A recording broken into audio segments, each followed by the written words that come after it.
Hi, my friends. Welcome to Calamity Crafty Home. Today I'm going to do two pots. I'm kind of in the midst of making them already. Did some base coating. They are a strawberry pot and a watermelon pot. Let me clear the deck here a little bit and I'll show you what I have done. I went to the Dollar Tree and this paint is still wet. But I went to the Dollar Tree and I got a couple of these black plastic pots. And I thought, would the paint adhere to them? I thought maybe it would, because actually the surface had, you can't really see it now, but it had a little bit of like sand texture to it, a little bit. So normally I wouldn't be painting on a plastic pot. I'm using acrylics, but I thought, well, maybe. It did work. I have to do a couple of coats on it. I would suggest probably going forward more of a terracotta pot. But anyway, this is a little strawberry pot. And like I said, it's still in the works and I'm still working on it. And so here it is. It's a little strawberry. Now you notice that the pot was black. I had to put 2 or 3 coats of this red on it. And even then you can see that the black is coming through. But I like that. If you're just joining me for the first time, you will find that I'm kind of a come hither or there crafter. I just go with the flow. Mistakes are okay. If it doesn't turn out exactly, the line isn't straight, it isn't, perfect, I'm a fan of that. So if you're looking for perfection on this channel, you're probably not going to find it, because what I'm looking for more is just the artistic expression. So here is our little strawberry pot, and you can see that the black is coming through. I wasn't going to mess with it anymore. You can see up here on the green, I'm going to have to do a second coat. But isn't it cute? And I'm going to put it on, I'm going to spray it after I'm done. And this is the whole pot. All I used is I did base coat with red acrylic. I added the green. And even this has come hither there. I love those words, right? This one's dipped. This is a little bit different. The leaves on a strawberry plant are not perfect, right? They all are different sizes. And then these yellow seeds that I put in, you can see I just hit with the paintbrush once. By the way, if you're doing those seeds, they're kind of like an upside down teardrop or a raindrop is what they are.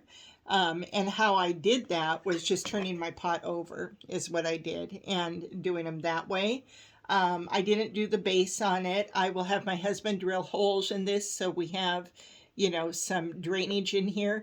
This would be really cute, of course, with strawberries in it. How cute. And also what a cute gift, right? I mean, really, but just a happy summery feel. If you don't want to use it for a pot, you can spray it and use it for something else, whatever you have. But I just thought they were really cute. So that's the little strawberry pot. And just to go back, if you want to make that, I just used acrylic paints, and I used the green from the Crafters company at Shamrock, and I used, because it's a really true green, that's what I wanted, because I wanted the brightness. I used an acrylic. This was just from the Dollar Tree, and it's just says, it doesn't even say the color, but it's obviously yellow. And then this is a signature color, and it's crimson is what I used. Or you could use like a Santa Claus red or whatever. Not expensive paints. This is a good way to use up paints. And then as far as my brushes on this one, I used a flathead, a large one.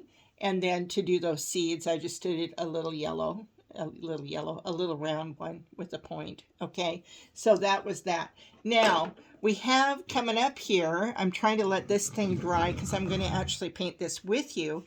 This is actually a watermelon pot. Same thing, it's the black. Don't worry about the paint on the inside. Good with that. If you're going to put dirt in it, who's going to care? It doesn't matter. It's going to be covered up, right? So what I did is the base coat. The pink paint went on this a lot better, so it could have been the quality of the paint that I had with the red. I mean, it was just a Dollar Tree paint. And where this pink was a little bit different, it was the cream coat. Whoops. And what I did is, do you ever mix paints? What I did is I used fuchsia and I used the pretty pink, this one, and I mixed them together, kind of a hot pink and a soft pink. And you can see I saved my little bowl here for the color to come out that way. It's kind of fun to, mix the paints. Nothing's wrong with that. Acrylics actually mix really well. And I did the same with the green.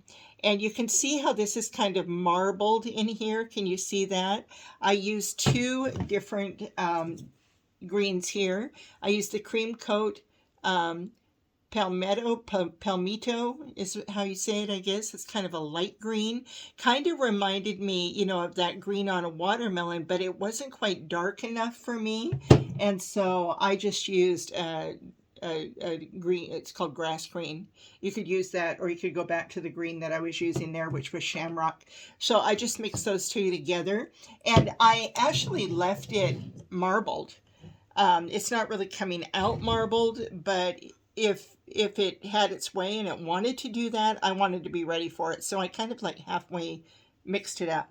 So what we're going to do is prepare when you do this to either wear gloves or get yourself all painted. So it's still a little bit wet, but I don't think that's going to make any difference. So I did the green rim. See how it's, not perfect. It's kind of, kind of a rolling line there. And then I'm going to do the green at the bottom here. I actually love this green. Isn't it pretty? Just pretty, pretty. There you can see the marbling coming a little bit. And you're just going to do a line here. Just pulling that paint. And make sure that you use an outdoor sealer on this if you put them outside.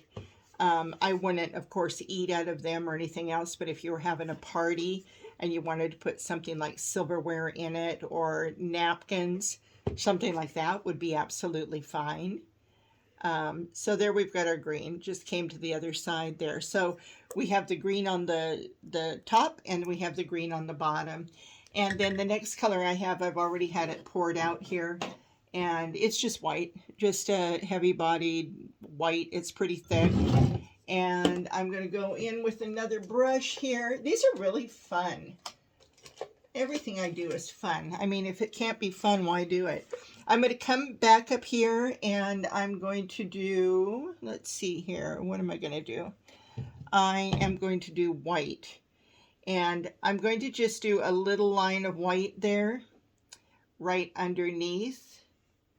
And if the green paint drags and the pink paint drags, it's just fine. I just want it kind of a little bit of a light white there. And it's just for the overall effect. And if you want it darker, of course, you can always go over it. But I don't. I just want it come hither or there. My husband always says to me, Jacqueline, you're overusing that word. But I like the word. You ever fall in love with a word or a phrase? I like come hither or there. He said, what does that mean? I said, I don't know. But to me, it means, well, we could go this way or that way. And however it turns out is okay. If it goes this way or that way, it's all good. I'm fine with it. That's the point. So if you hear me saying that over and over again, it's truly because I just like saying it. It makes me feel good. And you can get away with all kinds of things when you live your life come hither or there. So I'm just going to put that white on there, and the paint's dragging a little bit. I'm just going to go through it, kind of straighten out that line a little bit, but not very seriously. I like it a little bit wobbly. I like the fact that the green drug into it. I like it. I like it all. Okay, that's what you're going to do. And then this paint on the bottom, of course, is still very, very green.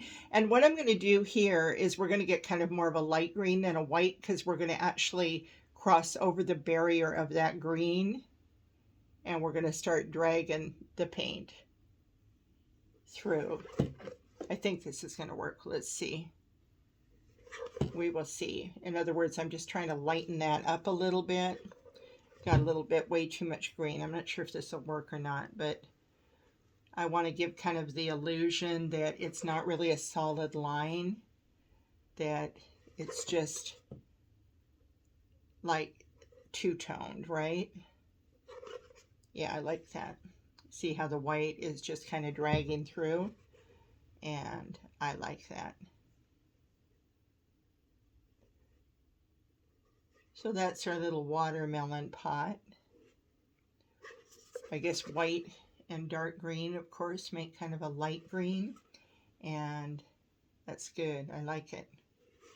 I'm going over the top here to add that little bit of green in there, so we have the little bit of streaks of that green. Just a little bit, not much. Just a little bit. Little bit of green here and there. Just flowing through. Okay, our pot's really white. Or not white, wet, excuse me. I'm going to get that little green out of there. See how I'm going around that, and I'm just kind of straightening it out, working with the paint, making it flow. If you wanted a solid line in white, you can do that. I wanted a little bit of kind of the, you know, watermelons, of course, can be really dark green, or they can have that little bit of light green to them. Okay, that's it. That's good. Isn't it cute? Isn't it just so dang cute? And then we're going to get our black. And the seeds are kind of, you do them the same way as what you would do on the strawberry. And so we'll get some black and dip our paintbrush in it. And I'm going turning it over. It's just easier for me. If you can do it the other way, then do it that way. But anyway, you start at the bottom and you go small. It's just a 2-stroke. Okay, it's 1 and 2. And don't try to go back and correct any stroke, because if you really look at a watermelon seed, they're not all created equal. Some are larger, some are smaller. But what you're going for here is the overall effect. I start at the bottom and swoop up once and twice and then just fill it in. So you can make little ones. And I think you can see already as we're going around our pot that it's starting to look like a watermelon. You know that it's not a strawberry. You know that it's a watermelon. Isn't this just dang cute? I hope you've been tuning into my other videos. I do 2 types of videos right now. I do these types where I'm demoing something that I do, and I try to think of unique things that are in season that you might be thinking of doing. And I try to do, you know, original art if I can, but sometimes you know, get on Pinterest and you see just the cutest things. And don't be too perfect about the spacing of these. Like, for example, right here, you could do 3 if you wanted to. Because, you know, when you've opened a watermelon, they're certainly not perfectly placed in there. Isn't that cute? Anyway, I do 2 types of videos. I do something where I'm demoing and teaching something. And it's always in this flow and the spirit of come hither and there. I mean, I actually am an artist and a painter, and I can, you know, do some videos that would take a little bit more time than this, but this is just a quickie, a little fast thing to do. And then the other type of video I do is I teach you and inspire you about things such as how to do a craft show. From my experience, I'm old enough that I have quite a bit of experience. I am trained in marketing, so that kind of helps as far as if you're looking on how to price your items, you know, display, what to do. I just did a video earlier today on things not to do in your craft booth, so that you can generate more sales, and why we make the choices that we do so that we can make the money that we deserve by taking our time to sell our crafts. So I do that, and then I just do inspirational videos. I'm all about fun goals. I have a video a while back about that, and just inspirational things. I think the reason I chose this for YouTube is because, well, I'm a craft teacher, but also that I think that when you're hand making something, that you really, really, really need encouragement sometimes. And so I'm here to give that. So here's our little pot. Come hither or there. So we have this cute little watermelon pot. Isn't it cute? I might go back later when it dries and straighten up this and put a little bit more white on here. I think I have a little bit more green than what I'm pleased with. But even if I didn't, the overall effect of it is just, you know, so cute, our little watermelon plant. And you could put any plant in there that you want. So we've got our watermelon, and then, of course, we've got our little strawberry planter. Aren't they cute? I mean, just so fun and so inexpensive. I already had the paint. I had the paint brushes. So all I needed to do was buy the pots, and they were $1.25 each for 2 pots. That's a $2.50 project. Yay. My next video is coming up. I'll probably post it tomorrow. And you can learn how to paint a lion's head on a journal. And this specific project is about a journal possibly for a man, a father, a brother, a collector of lions, whatever, for Father's Day. Father's Day is coming up, so I've been thinking about some things that we could do for our men. So thank you for being here. I appreciate you. I appreciate your time, and I hope you try this. Kind of fun.